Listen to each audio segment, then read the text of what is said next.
Hi, this is Randy Finney with Right Side of the Chart, and today is Tuesday, January 9th, 2024. It is 1:08 p.m. Eastern Time. So I'm starting the video, and I wanted to get one out to you. Try to do these. Been looking at the charts all day, but I try to get the videos out, or at least record them when I see actionable information or timely information or analysis, I should say. Same difference. All right, let me start out here with the 60-minute chart. I know I've been throwing a lot of different time frames out to you lately, more so in the past week or so, and you'll notice a lot of 15-minute charts. Frame that I usually don't go down to for typical swing traders. I mean, that's the bulk of what this site's all about. But again, there's no script. I'm a trader by profession. If I see an opportunity, I'm going to get it out to you. And again, I don't really try to. You can't possibly get everything out for them when it comes to active trading. I mean, there's days I make 30 different trades, just one account, trading account, long short, even the same security. I can flip NQ times, a half dozen or more times a day, long short. So, it's impossible to get those out, but that's active trading, day trading. But as far as a swing trading, I've been trying to make it clear, differentiating time frames. I'm going to, hopefully, if there's time permitting, I'll get to some of the questions that were put out in the comment section recently. One of which, hey, I saw something you posted and I wanted to address this. Is why I waited to do it in the video. The SPY took out, I think it was SPY or QQQ, broke some level that would seal the deal in the shorts. What changed? What changes?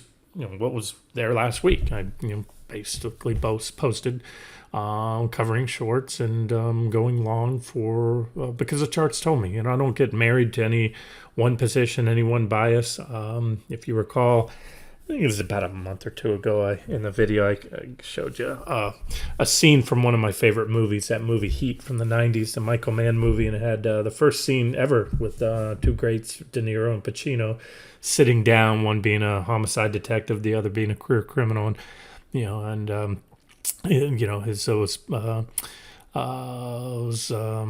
Niro's character said, something to the effect, if I feel the heat coming around the corner, don't walk away. Don't get involved in anything you can't walk away from within 30 seconds if you feel the heat coming around the corner or something like that. And that's how I look at trading too.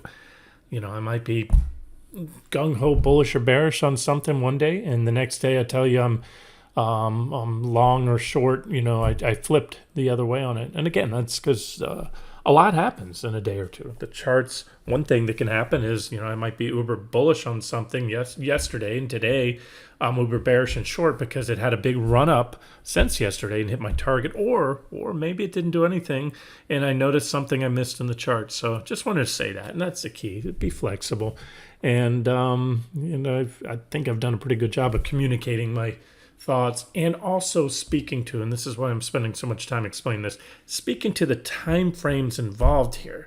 I try to really differentiate between what a swing, a typical, what I call longer term or typical swing trader who likes to take trades that are measured. Usually the holding periods are measured in at least several weeks, sometimes several months. That's to me a typical swing trade, versus the active swing trader, which like I am as well. I do both, but I have long-term accounts. I don't sit there and I have multiple brokers I use. It would take forever to log in all the accounts, place all the orders.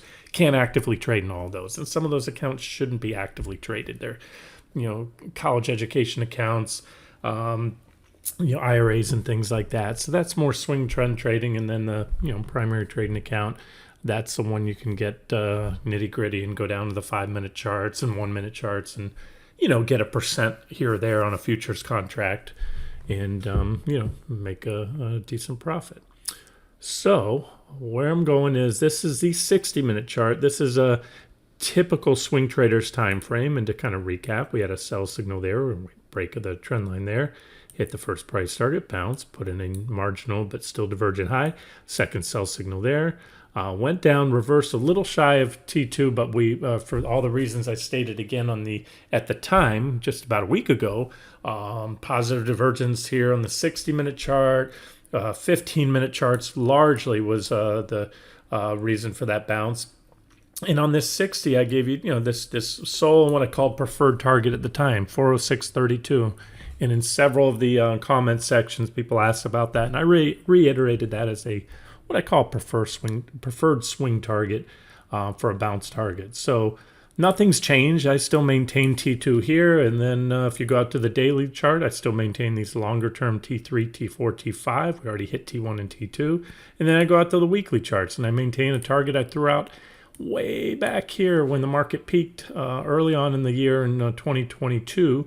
And that was T1, T2, T3, and T4 I had down here, and I still maintain T4. And that's a big, that's going to be, if and when hit, that's going to be, from where we're at now, better than a 40% drop.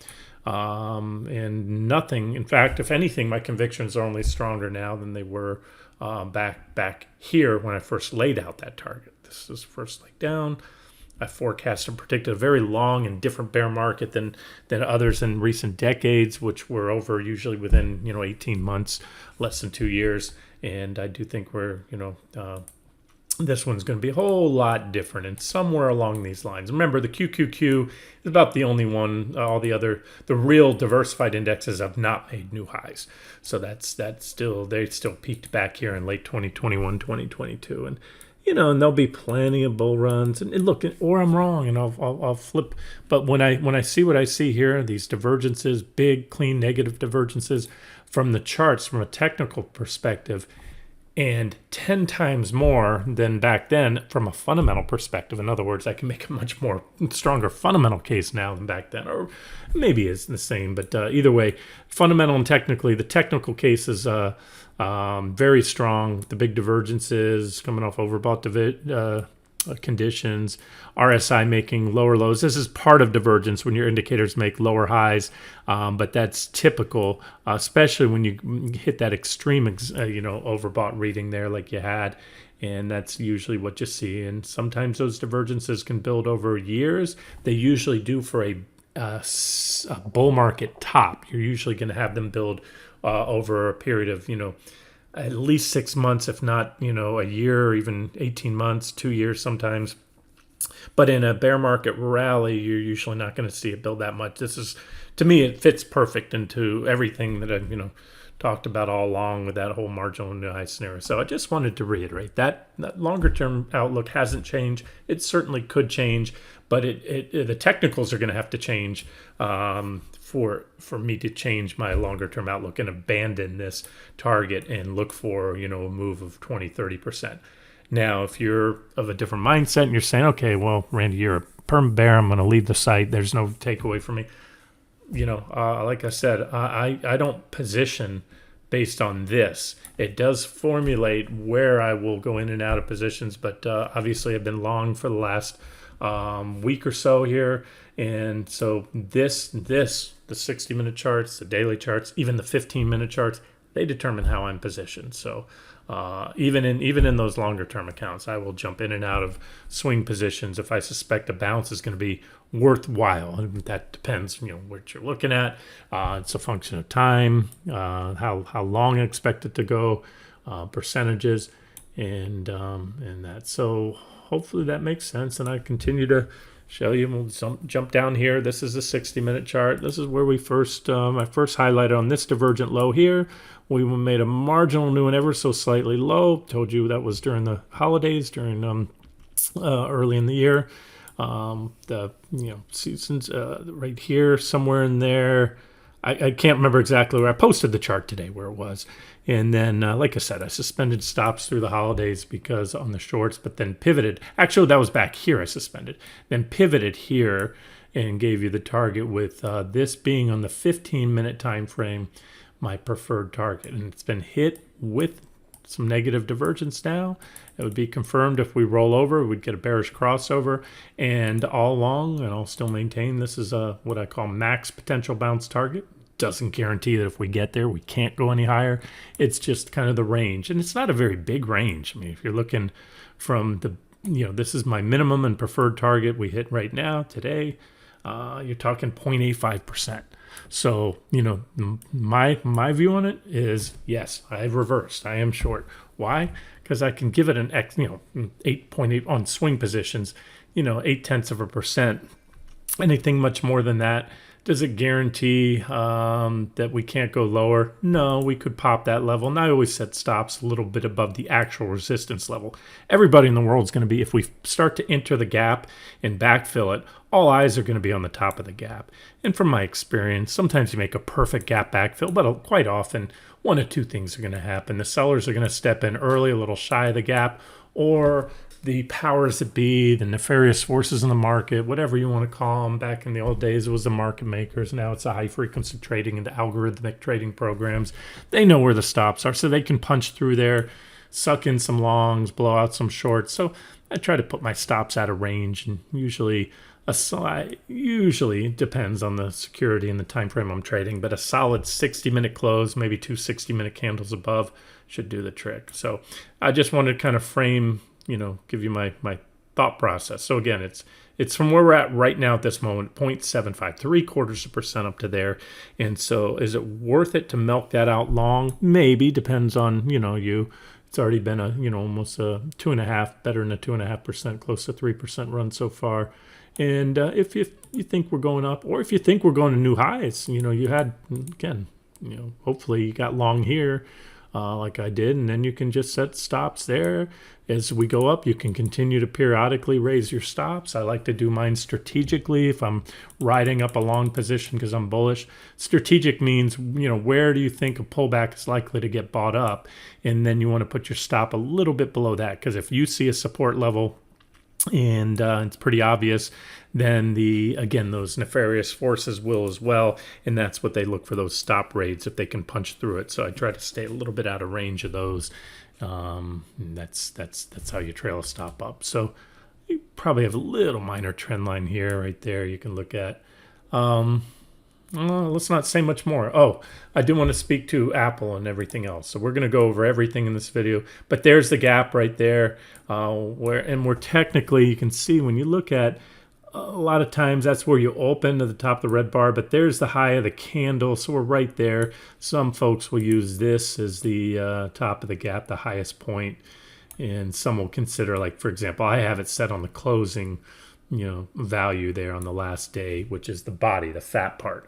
And then some will look at the, the lowest part of the candle there. So just want to point that out. Those are potential pivot points. Okay, let's dive into, let's go into the fangs first. We'll see how this video progresses, how deep I'll get into this.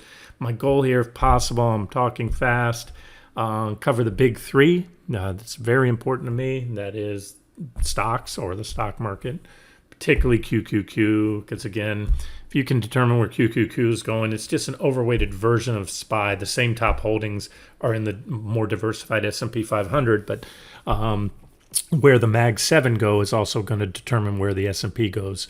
You just have a clearer view of it here because they have a higher weighting in the NASDAQ 100. But we'll look at SPY, and we'll look at the Mag 7, but then Treasury bonds and the Euro as well I want to take a look at.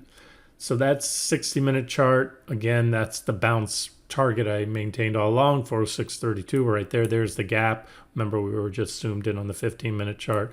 So certainly possible. And the thing is, the reason I had that as a max bounce target, again, well, it's on a lot of things. It's just based on my analysis of the charts. I think that's as far as this, if I'm right and it's a counter trend bounce with more downside to come, that's going to be as far as it goes.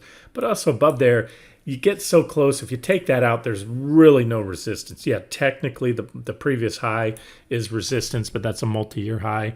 And so from my experience, if they get much above that gap, they're probably going to punch on. And like I've been saying from quite a while now, any new high anytime soon will still be a marginal new high.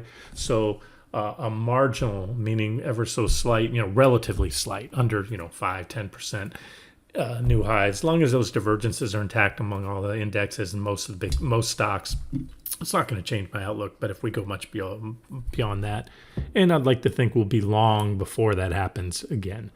But to me, that's it. Hopefully I made this very clear. I think the RR is no longer favorable for taking new longs. I do believe the RR now is more favorable for scaling back into, or maybe even being hard short here with a stop somewhat above my max bounce target. That's just me, but let's look at the rest of the stocks here.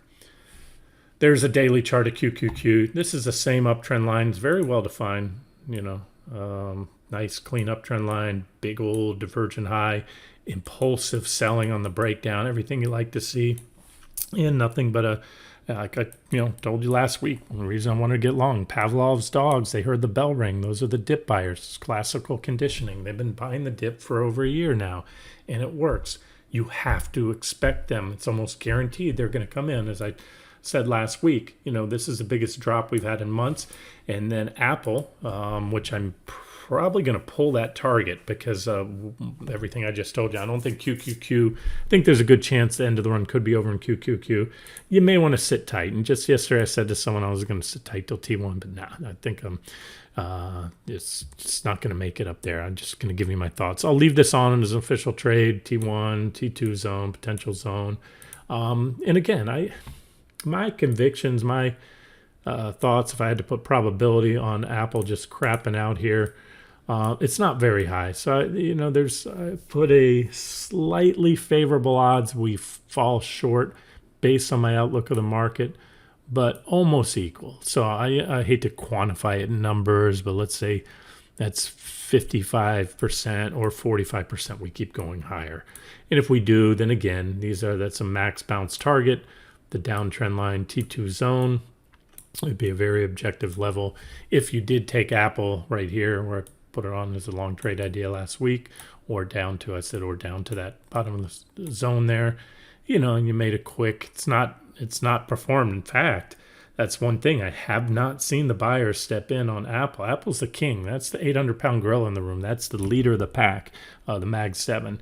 And the buying has been somewhat lackluster based on the technicals. As I mentioned, again, this was another reason for covering shorts and going long. As I said, it was a 10% drop in Apple off the highs. People have been clamoring for years, I just want Apple to buy, I want a dip to buy. And you didn't buy that dip. If you're longer term bullish and you didn't buy that dip, my advice to you is stop trading, because that's as good as it gets. A 10% pullback in a bull trend to really good support, and it may pan out. I just jumped over to the daily. It's a big daily candle. They may continue to buy it up here, and we may be looking at new highs and beyond on Apple. Again, I went over this in previous videos. Every time it was overbought, even in the bear trend, you made double-digit gains. So if it doesn't go up double digits from here, then it's a good indication to me that you are in a bear market, and this was a bear market rally, because that's usually where the dip buyers step in. So again, I wouldn't put strong odds that it's not going to do that again right now. You can hear from my voice, kind of meh. I think it's a shot. If it's kind of a contingent bet that this is that point in the bear market, that return to normal that we've seen. Another movie a couple months ago, I used a scene from one of my favorites again, The Usual Suspects, when Virgil Quint was his name, I think. And he was the one who was really Kaiser Soze, sitting in the detective's office. And he said, the greatest trick the devil ever pulled was making everyone believe that he didn't exist, or convincing everybody that he didn't exist. And so that's what a bear market needs to do. And I don't know, maybe we're not in one. But if we are, and again, it's not measured by this. This is what we saw in previous bull markets. The same leading tech stocks were the last holdouts, and finally when they broke, and they also tend to rally good on the bear market rallies, but we'll see. And again, a strong technical case. If I try to clear my mental cache and my biases, and you gave me this chart and you didn't tell me, you blocked out the symbol and said analyze this chart, I'm going to say here's a stock coming off a big divergent high, big negative divergences here on the daily and the weekly chart, coming off extreme oversold readings. And this, again, with divergence, you had extreme oversold, that yellow level there, and overbought and lower overbought readings. That's the divergence that you look for. So this is what I'm going off of. And I'm keep talking about it being a bear market rally and big drops, 40+%, blah, blah, blah. But in my head, those probabilities are not 80, 90, or 100%. They're pretty high. They're favorable, over 50%, but they increase substantially. Then they spike up to 70, 80% when my purple lines get taken out. Let's not forget that. If you're new to the site, These are levels I covered back here when we were dropping, and again, covered all shorts, went long and bullish here because I had these purple lines, and the last of those have to go. So we're going to walk through it real quick on the Mag 7. So I already kind of talked to you just real quick about the marginal and divergent high, which was a scenario laid out back months ago here. Again, we had a divergent low bullish. We held key support levels on Apple right there. And what we can see now, we're rolling off. We've had an impulsive drop, a 10% drop off that divergent high, which again, longer term, I look at this and we're getting very close on the weekly. That's just the weekly here. I have that purple uptrend line that I think is very significant. I know this is a busy board, meaning a lot of lines and levels, but this is a trend line that goes back to 2003. And when you zoom in here, you can see, it comes in here, here, here, here. And this is usually the sign of a security. It's losing momentum. Normally, when you tag these long-term uptrend lines, the move is explosive and you get the next bull run. And we did have one there. We were long and bullish Apple back then at the time. In fact, it was my favorite in the beginning of it, 2000. It was 2022. 2023. And we got that run. But you can see now we're already back to it and we're getting close to it again. So these, and so when I start to see these break down, I'll go from, it'll still be my preferred scenario that we're going down here a lot lower, but I'll have much stronger convictions. I will most likely morph more into a swing and trend trading mode, not trying to get cute and game all these little kickback rallies like the one we just gamed, or I just gamed. That's where my mindset is. Just want to share my trading plan. And again, I speak the bearish talk long term, but don't be surprised if 2 months from now I'm not, all in bullish because of what I see on the 15 or 60-minute charts or daily charts or anything like that. Whether we're up, by the way, whether we're up here or down here, that's it. So I look at the charts every single day, and then I decide, what do I need to do? If I'm in a position, do I need to sit tight, hold on, pull the plug, reverse? So on Microsoft here, again, these are the Mag 7. Beautiful little tight little trading range. Let me put a line here. There's your trading range right here, recent trading range. You already broke this uptrend line right here. See this minor shorter term. This is a daily chart, by the way, so it's not so minor. That's a sell signal, and I highlighted it the other day, so sell signal. But again, we hit support, so I was just looking for a counter trend bounce, which I believe I played to the fullest extent, possibly a little more. I'd rather leave a little meat left on the bone than miss the turn. That's how I function. That's how I work. That's why I had a preferred target that I shared with you a week ago when we went long. My preferred targets hit. And, if I would have seen something in the charts that would cause me to extend it, I would tell you that. And so there it is. So now look, this is the way this works. That's pretty good resistance. If you're trading Apple, if you're an Microsoft trader, you're going to see this range. A breakout's going to be bullish until and unless it fails. So take it on face value, breakout's bullish. How do you trade that? Well, a couple ways. If you're bullish, take the breakout above 376.35, give or take. And you set a stop somewhat below in case the breakout fails, because breakouts that fail, it's a pretty powerful bearish signal, and you usually go down to the bottom of the range, and from my opinion, in my experience, back down through on the other side if you get a false breakout. So you can take it if bullish, or if you're bearish and you don't want to take the breakout because you think it's going to fail, what I usually say is don't short the breakout. You can, it's super aggressive. Just wait to see the failure. It's not much further down. Then once it fails, that's a pretty high probability sell signal. If we do break above, as you can see, I have this little potential divergent high. We made a divergent high here. We had we've been moving lower to really sideways. Any new high anytime soon will only extend and give us even bigger divergence. So I just want to let you know my longer term outlook here won't be changed, but my near term outlook will be changed if we pop 376, 77 and hold it, at least in Microsoft. But again, I do this collectively because if I'm, one of the FANGs or Mag 7 breaks out and has a bullish setup, but then the other, 6 are falling or just break support, guess what's going to happen? The 6 that are dropping are going to eventually cause the one that had a bullish breakout to fail. That's typically how it works. Alphabet. Divergent high, a little, not far from there. I probably can add a little trend line here now to keep an eye on, and that should do the trick. But remember, keep an eye on my purple lines all the way to those are key support levels. I have one at 127.15, and kind of the all-in moment is under 121.32. On Microsoft, by the way, that was 311.56. And I haven't modified or changed those. Those are levels I've had there. You can see back since September.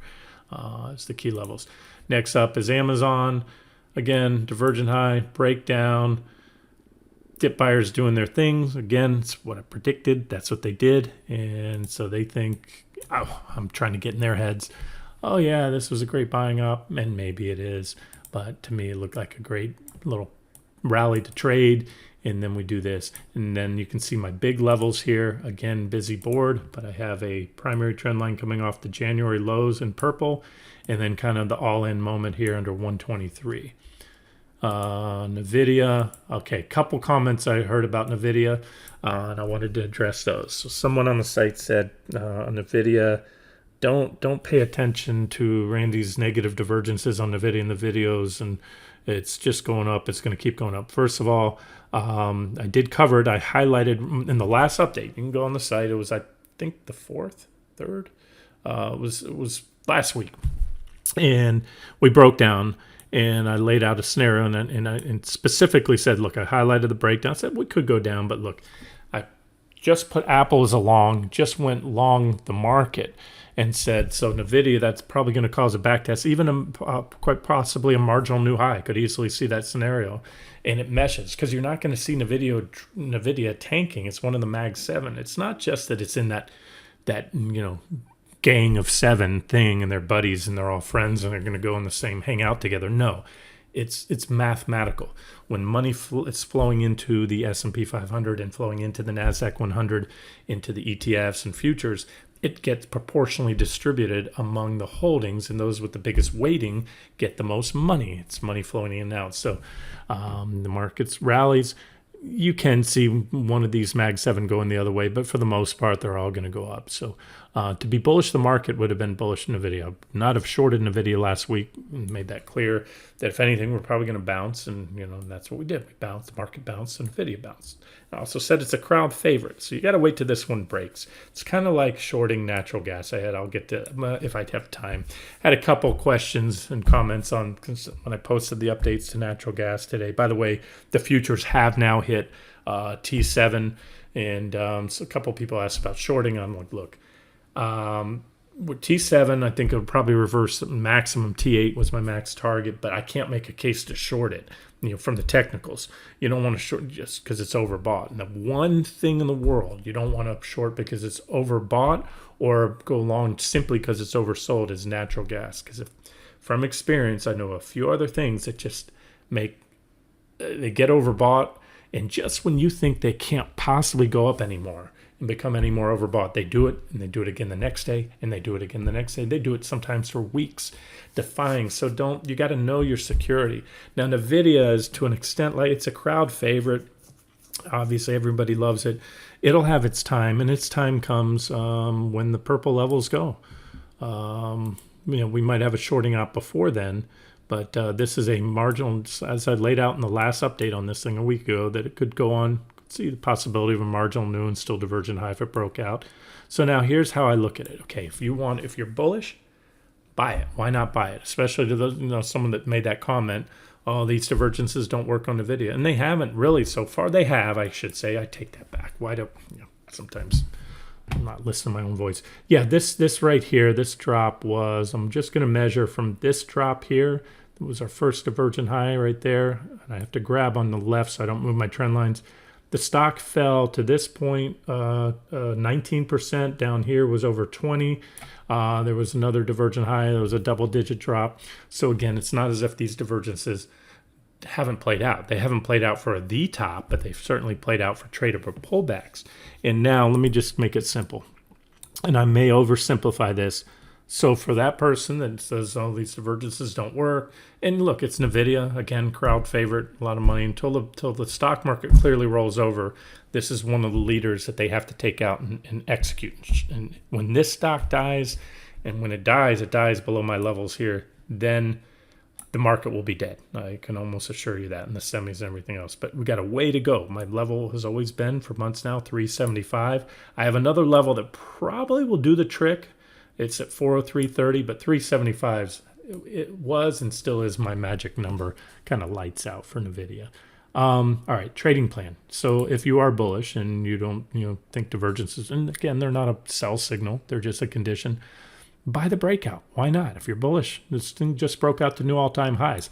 Technically, that's one of the most bullish things in technical analysis, is a new all-time, or in trading or investing, a new all-time high in a stock. Why? It's simple, because every single person at that exact point in time when a stock breaks out or makes a new high is positive. There is nobody underwater, no remorseful holders, just waiting to get out on the first bounce. Everybody's profitable, so everybody's happy. So from that psychological perspective, all-time highs are bullish, just like all-time lows are bearish, because everybody's underwater and they just want that first bounce to get out. And so now on the flip side is, I often say, breakouts that occur with negative divergence and overbought conditions have a much higher rate of failing. So here's where I'm going. It's very simple. If you are bullish and on the market in NVIDIA, you buy the breakout. Just don't overthink it. Keep it simple. The resistance was about 500, 550. You go long and you put a stop somewhat below. Now, somewhat isn't at 500. If I have the line at 550, don't put the stop at 540, because the powers that be will often on a back test, they'll take it down a little to shake out the weak hands that just bought in, maybe suck in some short sellers. So you give it a little bit of room, and that's the long trading plan.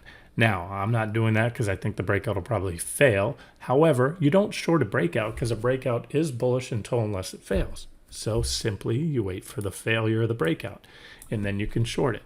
And the way it works is what level? Well, it depends. The farther you get from the breakout failing, the higher the probability it will stick. That meaning the failed breakout will stick and will go lower. So it's up to you. I like to typically scale in on things like that. But again, I'm not picking on NVIDIA right now. I don't have a position, but this is something to look for. Again, I gave you two trading options for the bull and the bear. You don't buy it and have your stop here. Bear wants to see it fail now. And then you can add something like this. If I'm looking at a major top in NVIDIA for the potential for a major top. So I would do something like this. I would scale in. I would take it in lots. I'd have a first lot here, on a failure of the breakout, second lot on a break below that 449.50 resistance, maybe a third lot there, and then all in last final lot on a break below 375, solid break there, which will also have taken out the 200-day moving averages. Meta is still holding the line. Remember, I look at everything collectively. Meta has a beautiful uptrend line coming off the November lows, comes in here with a lot of clean reactions recently, and it's holding that level. It's got a divergent high, but divergence is not a sell signal. It's merely a condition that indicates that a trend change appears likely and imminent. Imminent also is relative to the time frame. So if I say a breakout or a breakdown on something is imminent, if I'm looking at a 5-minute chart, imminent means minutes to hours within the next couple of days, or probably that day or next, right, on a 5-minute time frame. If I'm looking at a daily or weekly chart, imminent can be weeks, even months. And on a weekly chart, it can actually be years, depending on, again, what you're looking at. So keep that in mind. So now the thing is, I just, and I have a price alert. That's what you do. You just replicate this trend line, set an alert. I believe I already have one. And that way, if you're not watching when it happens, when the alert triggers, then you want to check it out. Are you below there, just a hair below, or way below? Is it really selling off? Okay, let's say it's moving down through there pretty quickly. It's impulsive. You want to see that when you're short. But then you want to, at the same very time, look at QQQ, look at SPY, look at Apple, Microsoft. Do you have enough evidence? Are the rest of them breaking support, or already have recently broken support? Or collectively, are most of those at support at the time, or maybe breaking out even above resistance? And if so, then you don't want to short the meta breakdown, because it will probably fail. And that's what happened on NVIDIA the other day. It broke down, but it's back above the, right there, back above the purple trend line. Why? Because QQQ bounced, because Apple was at support. because there were positive bullish divergences. There were buy signals. So that's why that one didn't go anywhere and gave us that new high. Tesla again, last of the Mag 7. I'm going to cover here. 1, 2, 3, 4, almost there, 5. This is the primary bear market downtrend line for Tesla. It comes all the way off the October 2021 highs. We had a minor uptrend line. So another rejection there. We're still below that. And that's putting weight right now on the NASDAQ as well. Okay, where am I at on time? 35 minutes. All right, let's talk the euro real quickly, briefly.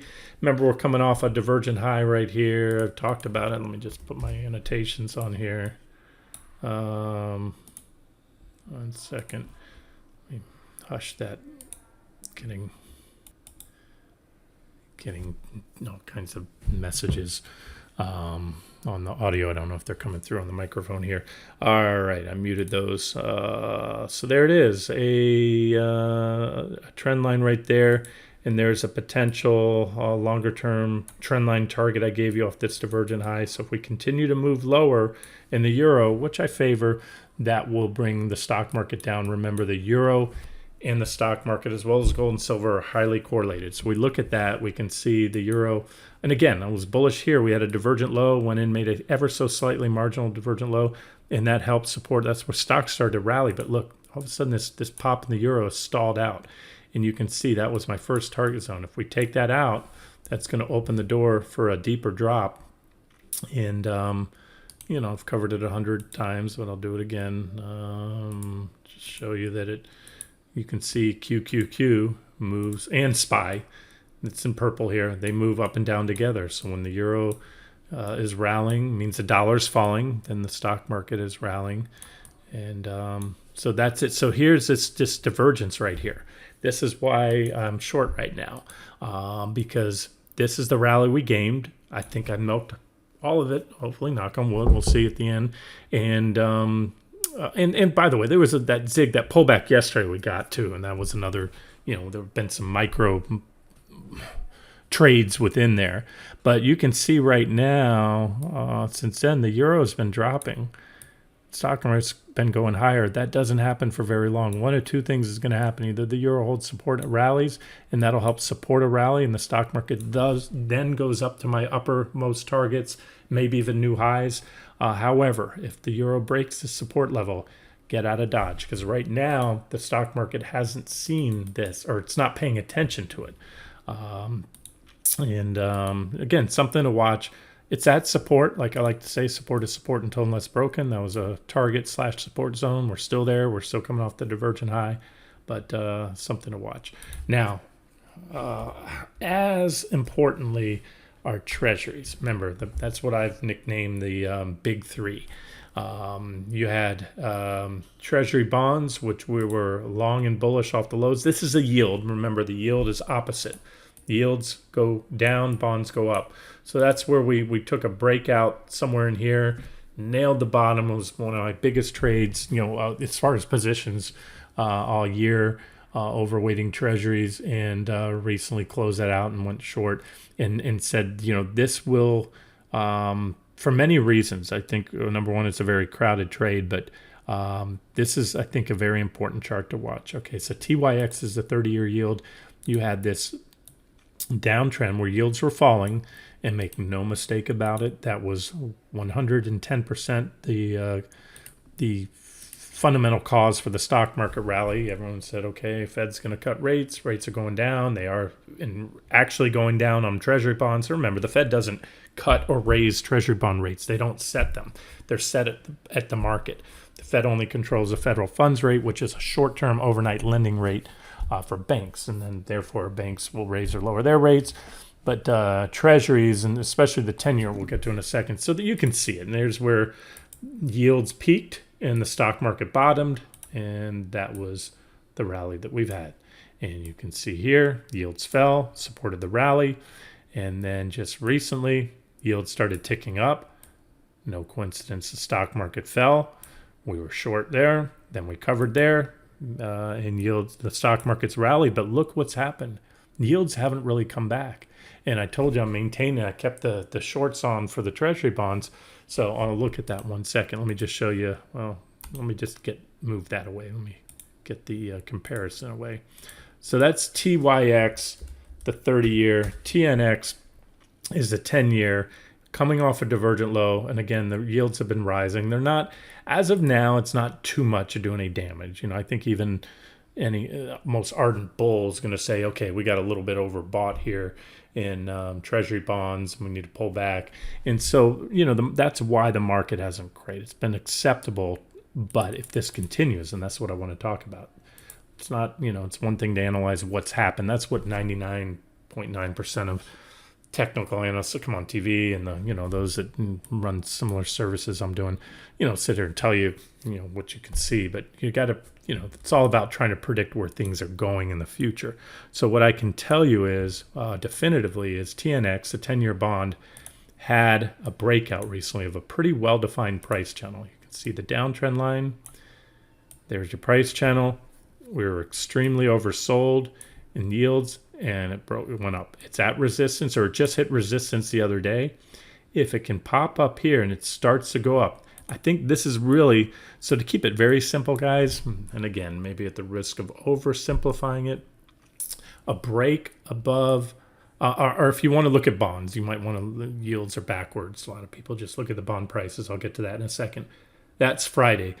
If the 10-year and the 30-year drop below Friday's lows, I'm talking bond prices, TLT, IEF, or the futures, that will probably be where the market starts to really have that rut-row moment where they become concerned about yields rising, and they may not. So here's a little uptrend line, and maybe it breaks and we go back down, we back test the channel.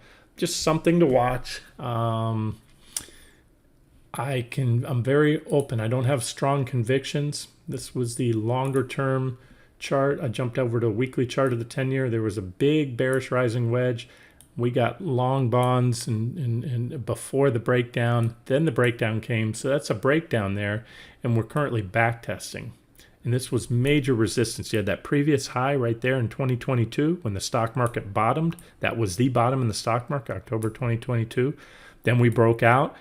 There was a lot of worry there, and we've fallen back below that. So I think this is the magic number, not just, okay, I said Friday's highs, even better if we get above this level here, about 43. That's about a yield of 4.3% on the 10-year.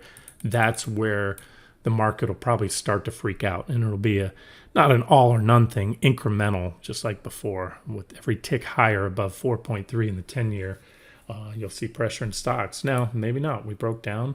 So this is why I do this. And I'm, watch it every day. And if we start doing this and yields continue to abate, it doesn't necessarily mean the stock market's going to go higher. It is a net positive anytime yields are falling for the stock market. But as I've been predicting now for months, I think you're going to see this gradual, not sudden, but gradual handoff between that very strong relationship between the positive correlation between bonds and the stock market, where lately and for the last year or so, they've been moving in lockstep. And again, I'm talking, let me flip it over and talk English to you guys. All right, I'm talking bond prices. So this is TLT. We'll even do the 10-year just for kicks and giggles here. IEF, the 10-year. Turn off all the lines and just show you here. Edit chart properties, put on QQQ, and you can see that here's where the 10-year peaked. It started to rally, and so the stock, this is a positive correlation.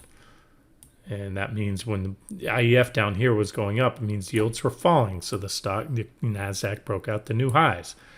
It started pulling back, had a pullback. Just lately, it's disconnecting a little bit. So, but over time, you can see it's been a very tight correlation between the two.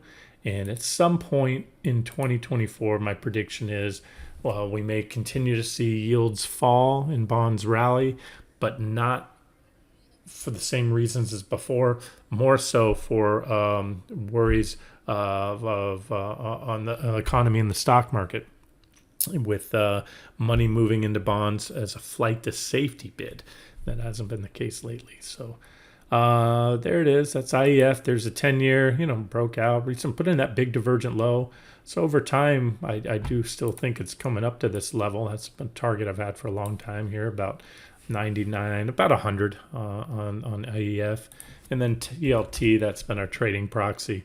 That one hit some resistance recently. Probably work its way up here at about 110 or so. It's just a matter of how we're going to get there. So I'll continue to monitor it.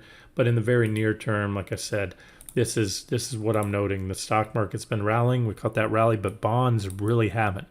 And so I think the market's thinking, oh, okay, that's just a correction. If we can do this and treasury bonds continue to go up, that should be, again, a net positive, not a guarantee, but it should be a net positive for the stock market unless it's due to a big flight to safety, something happens. I'm going to remove that. I suspended those stops back then.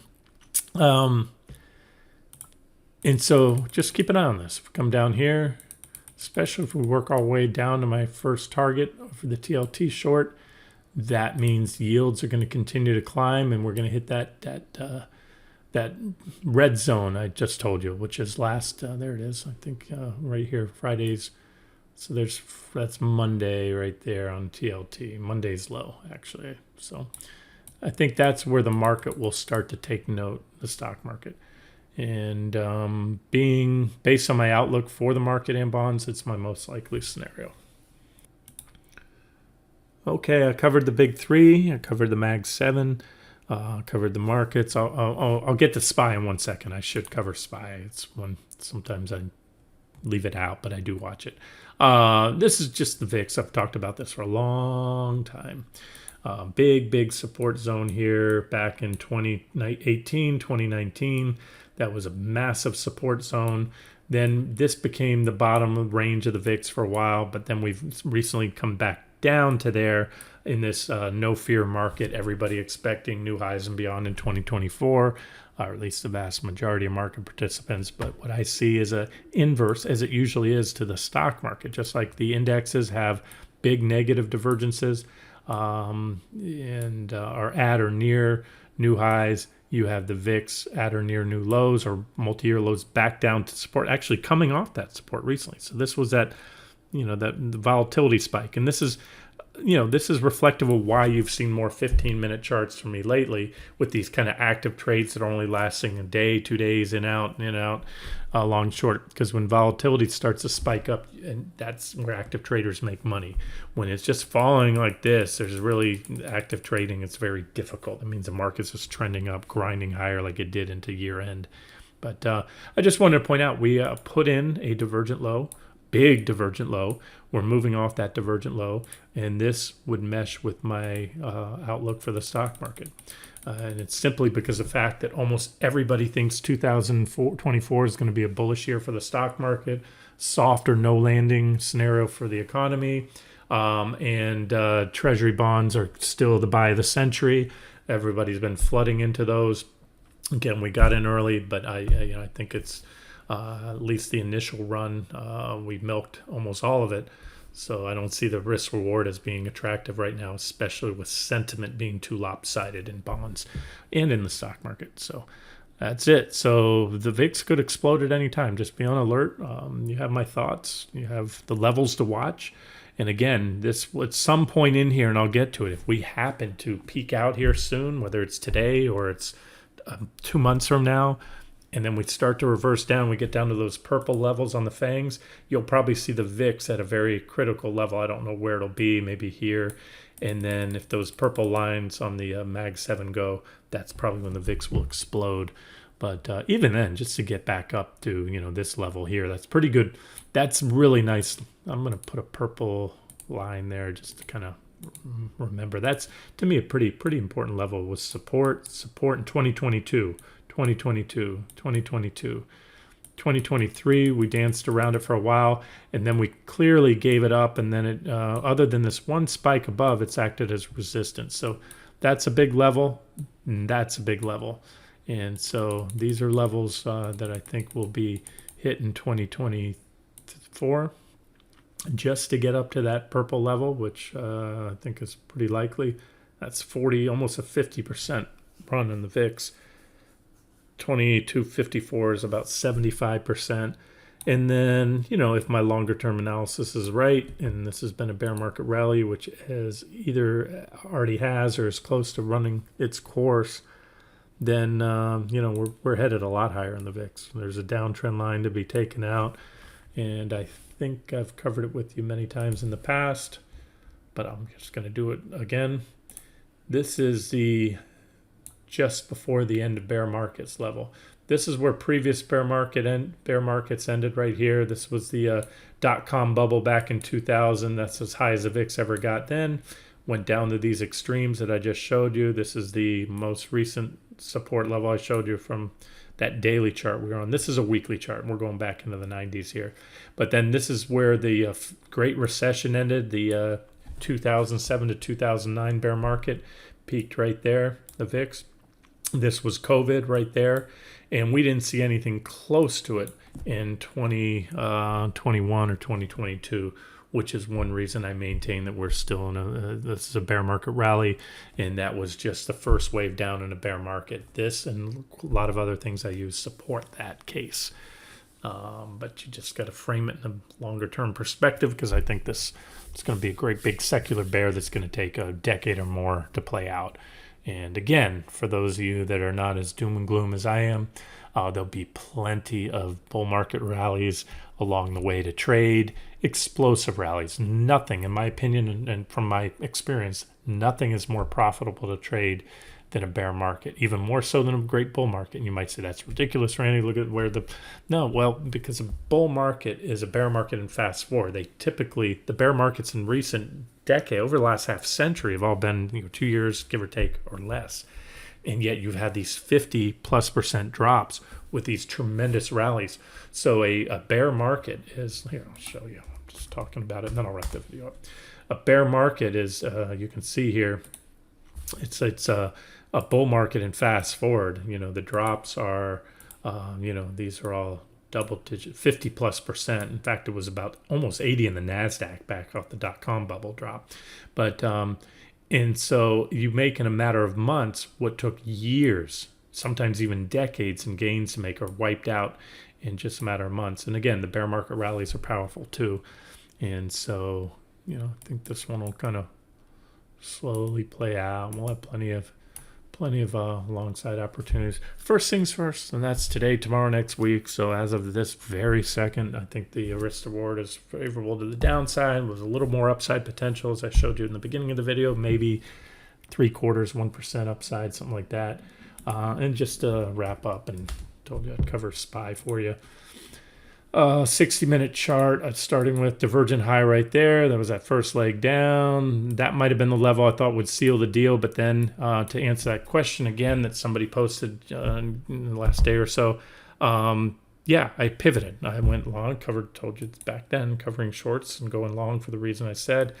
The SPY is hit. This was my bounce target for SPY on the 60, 474.87. It was this reaction high here. It was resistance, then we broke above it. It was support, and that's resistance. So this is my preferred scenario for SPY. Next stop down here at about 459. But of course, you need to break this recent low. This is a trading range right here in SPY. So bulls win if they can do this. Bears win if they can take it down below. Simple stuff, right? Daily chart, divergent high. Weekly chart on the SPY, the S&P 500 is showing me this. It's yet to make a new high, unlike the NASDAQ and all the other equal weighted indexes, the Wilshire and all those. But close, but it's still big divergent high. And if it does, if the SPY can punch through here in the next few weeks and make a marginal new high, it is guaranteed. Again, if it happens anytime soon, it is 100% guaranteed to be a big divergent high. It will simply extend the negative divergences that have been building from this point here, right there. So that doesn't change my outlook. This changes my outlook when you start taking out these divergences and some other things there. Okay, we'll wrap it up here. This has been Randy Finney with Right Side of the Chart. Have a great day.